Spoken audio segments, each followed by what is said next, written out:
Hər vaxtınız xeyir olsun mənim dəyərli izləyicilərim. Sizə ləzzətli bir dənə salat paylaşacağım. Yəni bu salatı qonaqlarınız yediyi zaman deyəcəklər, "Vau, doğrudan da super bir salatdır." Hazırlama qaydasını paylaşıram. Amma ərzaqları videonun alt bölümündə qeyd edəcəm. Əvvəlcə mayonezlə qaymağı qarışdırıram yaxşıca. Mən qaymaq İran qaymağından istifadə edirəm. Bütün marketlərdə də var.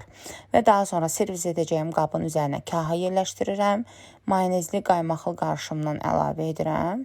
Ardıca bişmiş kartofu tyorkanın xırda gözündən keçirdib əlavə edirəm. Üzərini mayonezləyib tyorkadan keçirdiyim xırda gözdən, yəni kökü də əlavə edirəm. Üzərindən göy soğan, toyuğun suda bişirirəm və onu didərək göy soğanın üzərindən əlavə edirəm. Onu da qəşəng mayonezləyirəm. Yenə təzədən göy soğan əlavə edirəm. Yumurtanın ağını da tyorkadan keçirdib əlavə edib salatı 3 hissəyə bölüb orta hissəni yumurtanın sarısı, kənarlarını isə qozla örtürəm və çox dadlı bir salat alınır.